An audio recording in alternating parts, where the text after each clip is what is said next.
বন্ধুরা, শুক্রবার তো মুসাফির আম্মু গোসল করে আমি রিকোয়েস্ট করেছিলাম শাড়ি পরার জন্য। আসসালামু আলাইকুম এভরিওয়ান। আজ শুক্রবার, ঘুম থেকে সকালে উঠেই চলে আসলাম রান্নাঘরে। তো মুসাফির আম্মু পিঠা বানাবে নাস্তার জন্য।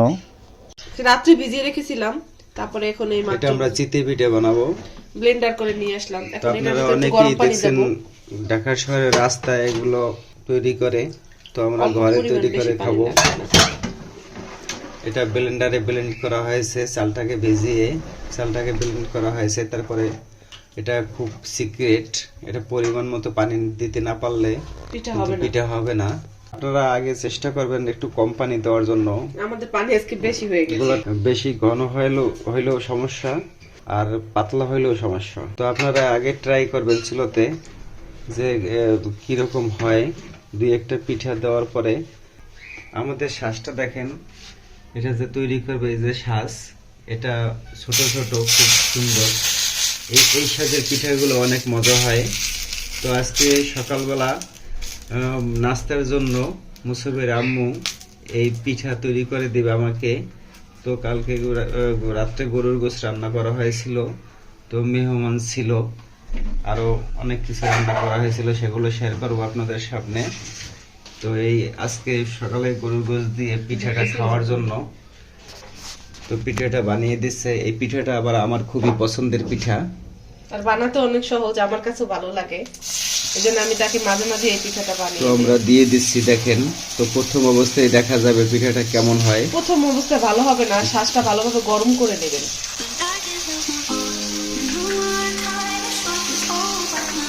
এই যে দেখেন, ঠিক সেই গ্রামের চিত্র।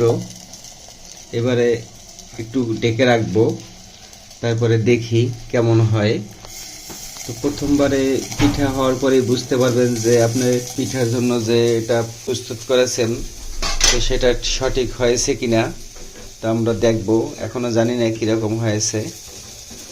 তবে এমনিতে সচরাচর মুসাফির আম্মু প্রায় আমাকে এই পিঠা বানিয়ে দেয়, এবং পিঠাগুলো অনেক সুন্দর হয়।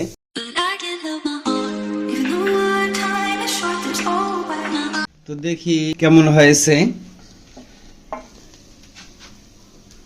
মাশাআল্লাহ, প্রথম হিসেবে খুব সুন্দর হয়েছে। ওরকম ভালো হয় না, আরো ভালো হয় পিঠা। শ্বাসটা গরম হবে আর পিঠা সুন্দর করে হবে।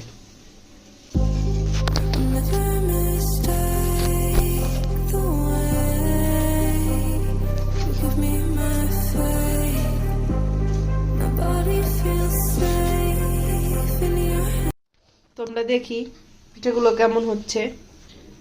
এই যে দেখুন, মাশাআল্লাহ পিঠাগুলো ভালোই ফুলছে, দেখে যাও। এইবার কত সুন্দর হয়েছে। এভাবেই ওটা গরম দেখুন, হবে, পিছনগুলো দেখুন পিঠা। গরম হয়ে যাবে ঠিকঠাক মতো, তখন এগুলো সুন্দরভাবে এইভাবে ফুলে উঠবে। তো আপনারা ঘাবড়াবেন না। প্রথম অবস্থায় এই পিঠাগুলো একটু খারাপই হয়, ফুলে না বা কাঁচা থাকে, ভিতরটা নিচটা পুড়ে যায়, উপরটা কাঁচা থাকে। কিন্তু 2-3 বার ট্রাই করার পরেই কিন্তু এভাবে সুন্দর হবে পিঠা। তো আমি এখন এটা দিয়ে নাস্তা করব।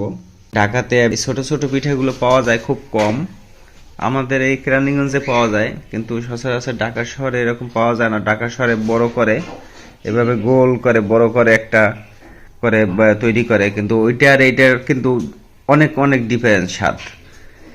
এটা যারা খেয়ে অভ্যস্ত তারাই বুঝতে পারবেন যে এটার কতটা একটা স্বাদ আর ওই বড়টার কি স্বাদ। এটা সবচেয়ে স্বাদ বেশি। এটা গ্রামে অনেক রকম অনেক কিছু দিয়ে খায় এবং সুস্বাদু। এটা দেশি চিংড়ি মাছের ঝোল দিয়ে খায়। তারপরে আমরা ওই রেসিপিটা শেয়ার করব। এখন এই যে শীতের সিজনে যে খেজুরের গুড় নারিকেল, এটা দিয়ে আরো অনেক মজা। গরু গোশত দিয়ে খাওয়া যায়, মুরগির গোশত দিয়ে খাওয়া যায়, হাঁসের মাংস দিয়েও খায়। হাঁসের মাংস দিয়েও এই পিঠা খায় অনেকে। কালকে বলছিলাম যে মেহমান আসছিল, তো মেহমান আমার নানি।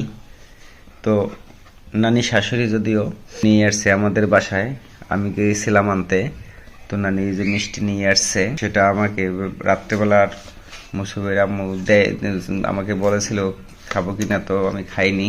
তো এখন নাস্তার সাথে মিষ্টি বের করে দিয়েছে। তো দেখি, আমি তারপরে মিষ্টি অত একটা পছন্দ করি না, তো চেষ্টা করবো একটা খাওয়ার জন্য। তো এই গরু গোশ দিয়ে আমি এখন শীতে পিঠা নাস্তা করব। তা আসুন সবাই আমরা এক্ষেত্রে খাওয়া দাওয়া করি। বন্ধুরা, শুক্রবার তো মুসাবির আম্মু গোসল করে, আমি রিকোয়েস্ট করেছিলাম শাড়ি পরার জন্য, তো সহজে শাড়ি পরে না। তো আজকে মুসাবির আম্মু শাড়ি পরেছে, তো চিন্তা করলাম কোথাও যাওয়ার প্রোগ্রাম ছিল না, তো বললো যে চলো কোথাও থেকে ঘুরে আসি। তো কোথায় যাব জানি না, তো কোথায় যাই আপনার ভিডিওতে অবশ্যই আপনাদের সাথে শেয়ার করব। দেখি দূরে কোথাও যাবো না, কাছে কোথাও থেকে ঘুরে আসবো বাচ্চাকে নিয়ে। শুধু বাচ্চার জন্য, বাচ্চাদের প্রতি শুক্রবারে অন্তত ছুটির দিন একটু ঘুরানো উচিত। তো ওর বাবা অনেক ওদের ছোট থাকি, ওর বাবা ওদের শুক্রবার একটু ঘুরাই নিয়ে আসে, কিছু হালকা পাতলা খাওয়ায়, আবার মাঝে মাঝে অনেক দূরেও নিয়ে যায়। তাতে ওদের কি মন মানসিকতা ভালো থাকে, আবার অনেক কিছু শিখতে পারে বাচ্চারা, অনেক কিছু শিখার আছে। শুধু ঘরের ভিতরে আবদ্ধ থাকলে তো বাচ্চাদের ব্রেন অত একটা হয় না। তো বাইরে সবকিছু যখন ঘোরাফেরা করে দেখে তখন ওদের একটা এক্সট্রা অভিজ্ঞতা হয়, জ্ঞান বৃদ্ধি পায়। এই জন্য আপনারাও চেষ্টা করবেন বাচ্চাদের নিয়ে একটু শুক্রবার অন্তত ছুটির দিনে বেরোতে। তো আজকে শুক্রবার, তো মুসাবির আম্মু তো শাড়ি পরে রেডি হয়েছে, আমি এখনো রেডি হইনি। যদিও আমি বোরকা পরে বাইরে যাই, বোরকা পরেই যাব, তারপরও আজকে একটু শাড়ি পরলাম, শুক্রবার ভাবলাম। আমি পরতে পারি না, চেষ্টা করলাম আর কি। বন্ধুরা, শুক্রবার তো অনেকটাই ব্যস্ত ছিলাম, অনেকেই কাজকর্ম টুকটিকি থাকে শুক্রবারে। তো এই জন্য আর ভিডিও আজকের জন্য আর বড় করতে পারতেছি না। আজকের ভিডিও এখানেই শেষ করব। কোথায় যাই, কোথায় কি করি, কোথায় ঘুরবো, তো আল্লাহ বাঁচিয়ে রাখলে আগামীকাল আপনাদের সাথে ভিডিওতে শেয়ার করব। তো সবাই ভালো থাকেন, সুস্থ থাকেন। আল্লাহ হাফেজ। প্লিজ অবশ্যই একটা লাইক দিয়ে যাবেন, এবং যারা এখনো সাবস্ক্রাইব করেননি তারা চ্যানেলটাকে সাবস্ক্রাইব করে বেশি বেশি শেয়ার করে দিবেন, সাথে থাকবেন, যাতে আপনার বন্ধু বান্ধবরা এই চ্যানেলটার লিংক পায়, তারাও যেন আমাদের ভিডিওগুলো দেখতে পারে। এভাবে শেয়ার করে আমাদের সহযোগিতা করবেন। তো ভালো থাকেন সবাই। আল্লাহ হাফেজ। আল্লাহ হাফেজ।